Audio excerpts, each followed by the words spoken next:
Welcome to Whole and Holy, the Bethel Seminary podcast. I'm Dr. Peter Vogt. I'm the Dean of Bethel Seminary, and I'm delighted to introduce my guest today. My guest is Francis Chan. He's the best-selling author of Crazy Love, Forgotten God, and You and Me Forever. Currently, Francis is planting churches in the San Francisco area. Together, Francis and his wife Lisa raised their 7 children in Northern California. And Francis is also the very first Bethel Seminary Carlson Scholar. Francis, thank you so much for being here and welcome to the podcast. Thank you. It's great to be with you. Well, I want to jump right in. Your work has focused so much on helping people move into a more all-encompassing, authentic walk with God. Why is this such an important issue? This is one of those things that I think started when I was in high school and I first started reading the Bible. And I would read these passages like Matthew 7 and talking about this narrow road and few will find it. And it says, not everyone who says to me, Lord, Lord, is going to enter the kingdom of heaven. Only he who does the will of my Father who isn't. These types of passages and so much of Jesus' teaching, it got me very concerned, not in a judgy way. I'm just like in love with my friends, in love with these people that were in the church, but deeply concerned. Like, are you reading the same book I am? Because Christ wants all of us. He wants, he says, I don't even want you. You can't even follow me unless you deny yourself, pick up your cross and follow me. And so I think it began as a real concern, like all these people who quote unquote go to church or call themselves Christians or prayed some prayer. I'm just concerned they might not really know God. They might even really love him and desire to be close to him. And so I think from day one, my concern is, gosh, maybe some of the preaching that was out there was so almost like placating or trying to just make people happy or get them to believe they're going to heaven, or I don't know. There was just we want people to believe so badly that maybe we didn't tell them the whole truth. And I sure didn't want them to find that out at the end. So I guess that's why I really try to emphasize everything about our Christian walk and making sure this isn't just a religion to you. Yeah. What would you say are the biggest threats or the challenges to this kind of radical followership, or why don't more people pursue it? Well, I think it's so normative now. It's just the norm to go to a church, pray a prayer, maybe get baptized, and I don't know, go through the motions. And so when you've got 90-something% of the people content with that, and by nature, gosh, I'm this way. I'll take the path of least resistance. I'm always trying to figure out the easy way to get by with anything. Sure. And so it naturally spills into our faith to just almost like, let me do as little as possible. So when that becomes the norm, there are very few people who are willing to, I guess, take a stand against what's popular and accepted. And I think most of us like the easy route too. Yeah. Yeah, it occurs to me, I'm an Old Testament scholar, and when I look at the Torah, for example, and how all-encompassing God's call is to the people of God to live in a certain way, it occurs to me that that's such a sharp disconnect between the way sometimes folks approach it. It's like, Jesus cares about Sunday morning and, Wednesday nights and the occasional retreat. That's all. And the rest of our time is ours, and we can kind of do our own thing. And that's certainly not a biblical perspective from Old or New Testament in terms of that, this idea that it's always, we're 24/7, we're followers. Yeah, no, you totally see that in the, Old Testament. Like he says, woe to those who are complacent in Zion. And that's a mindset. It's almost like, well, we're in Jerusalem, we're the chosen race or whatever, and so we're good, we're fine. And and the prophets are constantly telling people, no, no, no, no, no. Just because you're living here or just because you're a part of this race, it doesn't mean you're true Israel, true followers. And I guess it's very much the same way I feel about, the Christian world today. It's Yeah. just this has been God's message from the start. Yeah. So what would you say needs to change in church culture if churches are going to more effectively foster this kind of radical, genuine, authentic followership? Yeah, I want to be careful how I say this. But I think sometimes we can become obsessed with keeping people around. Mm, We like numbers, we like crowds, we like to be non-offensive. mhm. And gosh, that just Jesus was the opposite of that. Yeah. That's the problem, is he come up to a new crowd and say, unless you hate your father, mother, wife, kids, even your own life, you can't be my disciple. Well, we're not going to preach that, Yeah. you know, because that's too much or Mhm. that's offensive. And so then when it comes to sin issues and everything else, we'll avoid certain things, we'll skirt certain things because we're afraid of being canceled, we're afraid of being rejected. And so to be honest about what it means to be a follower of Christ and have him as Lord. I mean, I remember this was happening in the 80s when I Mm, got saved. There was that big debate of, and it shouldn't even be a debate of, well, can't I just have him as Savior and not as Lord? mm, And there were a lot of people that were seriously asking that question and going, well, can't I? And I'm just going, that doesn't make any sense. You're saying you want to be a part of his kingdom without him being king. Like, can you let me into your kingdom, but can I be in charge? Like, I yeah. don't like this idea of you controlling my life or being Lord of my life, but I do want you to save me from hell. Mhm. And a lot of people just said, oh, yeah, of course. Mm, Otherwise, it's not grace. And it's like, no, that's not. He's always Lord. He's always King of Kings. Like he doesn't change. You can't say, can I just have him come in as a friend, but mm, not as a king? yeah. Um, he doesn't stop being who he is. He's always been the King of Kings, Lord of Lords. And the churches need to be okay with people rejecting him. Um, that's going to, not that it doesn't break our hearts and Mhm. not that we're not out there begging people and saying you need to follow him, but it's truly about following him and just all we have to do is just read the red letters, and everything Jesus says is so direct, Mm, and we just need to be more honest about that. yeah. Yeah. So be more honest about that. Does that mean, would that be a particular emphasis on preaching, or it's what I'm hearing you say is it's sort of like a whole culture shift, and that's what I'm Yeah, trying to get my head around a little bit yeah, is what would that look like to do yeah. that?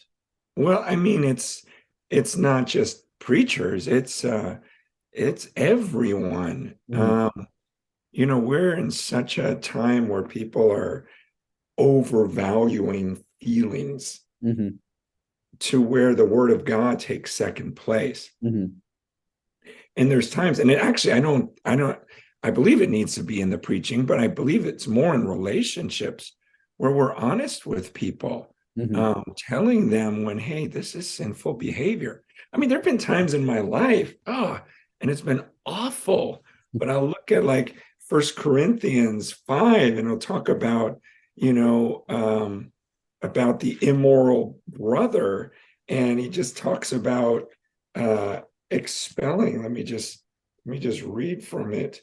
Um, I'm writing to you not to associate with anyone who bears the name of brother if he's guilty of sexual immorality or greed or an idolater, reviler, drunkard, swindler, not to even eat with such a one. For what have I to do with judging outsiders? Is it not those inside the church whom you are to judge? God judges those outside. Purge the evil person from among you. Mm. Um, gosh, that's tough. Hmm. I've looked friends, like good friends, close friends in the eyes and going, look, if you leave your wife, I I can't even eat with you again. Mm. Unless you're willing to deny Jesus. If you deny Jesus and then leave your wife, we can be friends.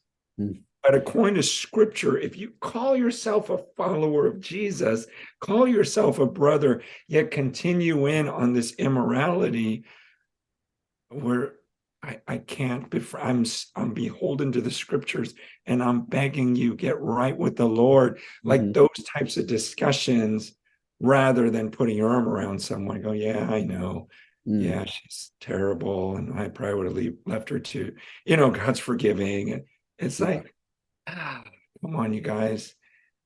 You've got to value these people more than you value your friendship with them. Mm. And sometimes we're so obsessed with remaining friends, even though that's not the most loving thing to Mm. say and do for that person. Hmm. So it almost sounds like one part of it, at least, is kind of a reconception of the nature of the church and what it means to be the church, rather than the church is a place where people come and be affirmed in their everything they think or feel or believe. It's a place where God is extolled Yeah. uh, and truth is proclaimed and valued Yeah. above all else. Well, and it's this deep rooted belief, like it's got to be inside of you for you to believe, you know what? His commands lead to life. And Mm. so if I love my friends, if I love these people, I'm going to be serious about his commands to them. It's not to destroy them, Hmm. it's to bring them life. Yeah. I mean, I've been following Jesus for 40 years, and I love his commands more than ever. And the ones that I've been pretty faithful to, I'm just seeing the fruit of that. Like, I Hmm. want that. And the disobedience in my life has led to death, Hmm. regret.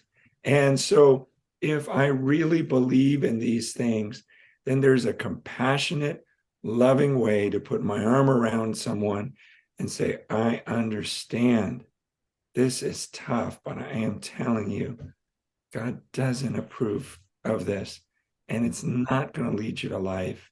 And He came so that we can have life, but that's what these commands are for. Hmm. And because I love you, I'm telling you, come under his lordship.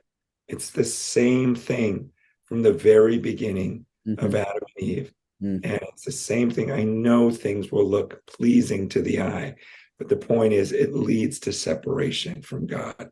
It'll Hmm. create a distancing between you and him.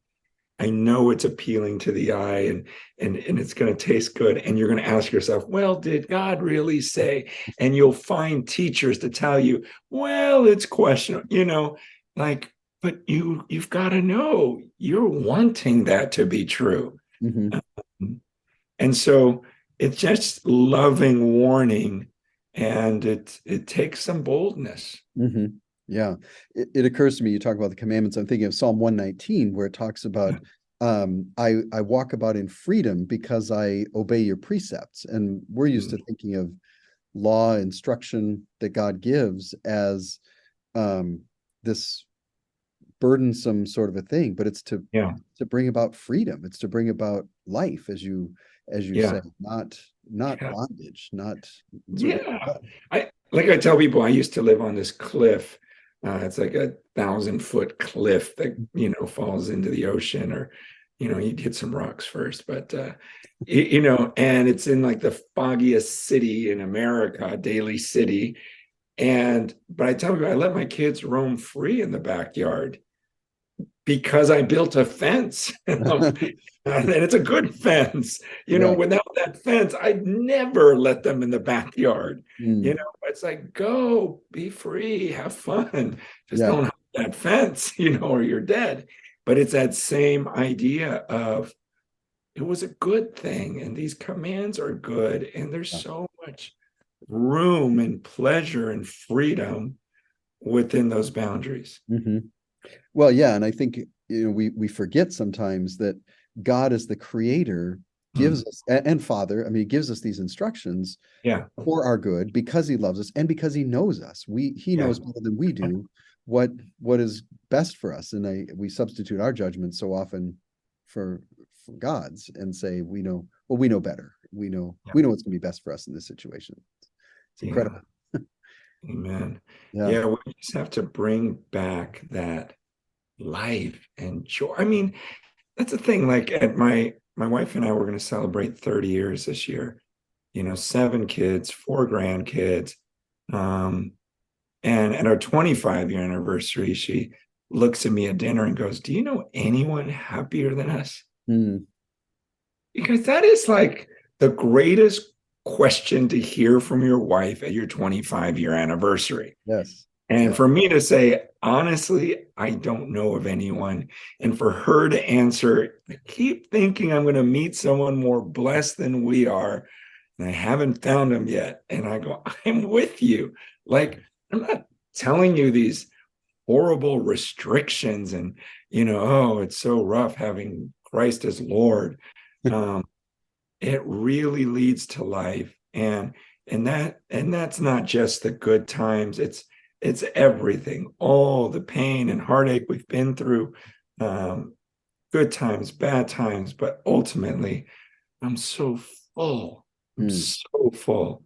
And I think that's all we're talking about is when right. people listening to go, it's like having a great meal at a restaurant. You want to tell everyone about it. And I'm like, his commands are awesome. His picture of family is awesome. It just everything is so good. He is so good. Yeah. Yeah. Wow, that's fantastic. Well, I want to shift our focus a little bit to some things that folks can do to kind of make that shift in culture. I want to pause for a minute. We're going to hear a little bit of information about Bethel Seminary. Our world is in desperate need of spiritual leadership. Men and women who will sing along with the Apostle Paul in saying, "Follow me as I follow Christ." For over 150 years, Bethel Seminary has been equipping whole and holy leaders to advance the gospel from a biblically sound foundation. That's why we've launched Seminary for Everyone. Online courses that are available throughout the year on a variety of topics, whether you're motivated to study for credit or simply for curiosity. For those who sense a call to vocational ministry, we have 7-degree programs at the master's or doctoral level. All of these programs are designed to equip you not only with a strong theological foundation, but personal character and leadership development as well. At Bethel, we care about who you are and who you are becoming. Both online and in person, we cultivate environments with a strong sense of purpose and belonging. You will feel empowered both by your fellow students and by faculty who care about you and who God is calling you to be. You belong at Bethel Seminary. You belong at Bethel Seminary. You belong at Bethel Seminary, where you will become equipped for your part in God's mission.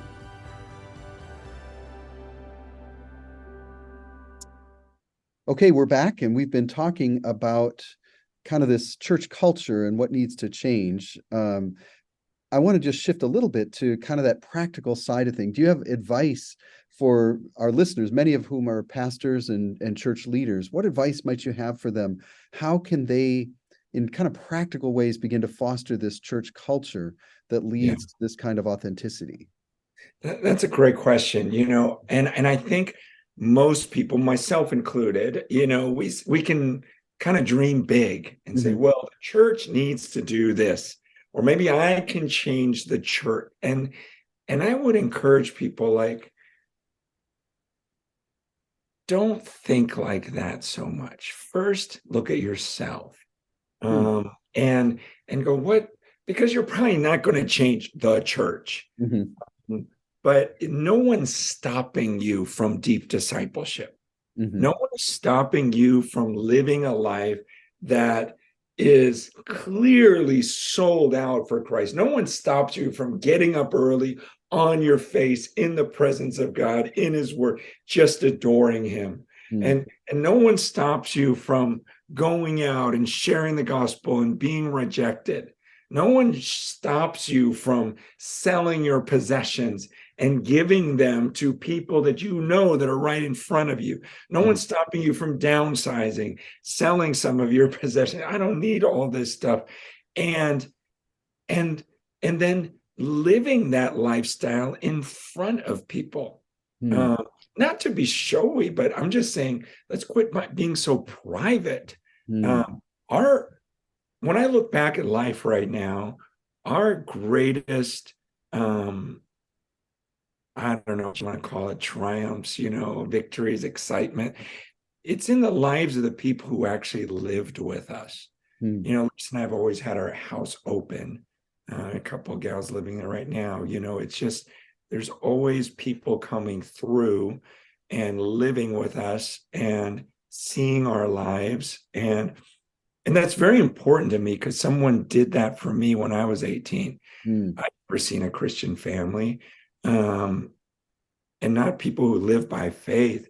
And so it's as simple as, hey, live it out, live by faith, live that kind of life, and then open your life up to other people. Don't buy into all this privacy stuff. Our kids have tons of aunts and uncles now, and brothers and sisters that have lived with us, and they truly consider them family. And I think even our children, I'm certainly not the best at like instruction as far as, hey guys, family, sit down, let's walk through the Bible together. And I love it when guys are good at that. I'm not, never have been. But I have lived it out, in front of my kids, and they are on fire right now. And I'm just, as a grandpa going, I am blown away. But I think it's a little less talk and a lot more action, just be you, follow God wholeheartedly, and then disciple people by letting them in on your life. Wow, that's fantastic. I wonder if some folks are listening to that and thinking, well, I wanted a 5-step plan of, I'm going to do this, this, this, and this, and that's going to lead to that. But I think that's right. The issue caught rather than taught in some respects. I mean, you've seen it. There's certain people in our lives, you don't even have to spend a lot of time with them. You can just tell, whoa, that person has the joy of the Lord. That person will give anything up for the Lord. One of those people in my life is, I don't know if you know Johnny Erickson Tata. Oh gosh. I don't know her personally. I know who she is. Oh my gosh. Yeah, I can't spend 5 minutes with her without just being convicted. But just having a role model and going, gosh, you're always worshiping him. And she's been a quadriplegic for 55 years. And to be the most joyful, spirit-filled person, and to be able to just spend some time. She doesn't sit me down and teach me lessons. She doesn't have to. Watching her interact with people, and she's writing letters to me when she has pneumonia, cancer, as a quadriplegic, in tremendous pain, and she writes a note to encourage me. I'm going, okay, I don't encourage anyone when I have a cold. This is awesome. We need examples of people like that, just so full of joy amidst tragedy, but love the word of God and believe it leads to life. Wow, that's fantastic. So as people want to explore this more, what resources might you recommend for people who want to know more about how to move into this kind of authentic faith? Are there particular books or resources? You mentioned, Johnny Erickson. Yeah, there have been some books that have been helpful. I think of, on the foundational level, Attributes of God by A.W. Tozer. if it's more devotional or just this walk with Jesus, deep walk with him, I would say Brother Lawrence, Practicing the Presence, Henry Nouwen, The Way of the Heart. I recently read Gentle and Lowly by Dane Ortland. That was really good. But, for me, it's been examples. It's been people like Hebrews 13, I believe it's 7. It says, remember your leaders. And it says, consider the outcome of their way of life and imitate their faith. So there's something about finding those people that have that faith where you consider the outcome of their way of life. So that, just your 18-year-old friend, who was on fire this week, but you are to look at the leaders and the older people who are still living by faith and consider, what have they done? What was their life like? You may not be able to, necessarily be their disciple or move into their home, but learn everything you can from those people. Sometimes we just learn from people who have good sayings or are very intelligent or wrote something clever or are good preachers. And yeah, we can learn stuff from anyone, but there's something about what he says in Hebrews to consider the outcome of their way of life and imitate their faith. There's a lot of great teachers who don't live by faith. And we got to be careful of who we imitate. Otherwise, we can just be attracted to someone's gifting. And that's no different from the world. We've got to look at the lifestyle and go, wow. Like one of the couples we respect so much, Irene and Domingo, no one will know them. He's a mechanic. She's a hairdresser. They're in their 60s. And they, a few years ago, adopted 10 kids out of the foster system. Wow. 10. That's incredible. In their 60s.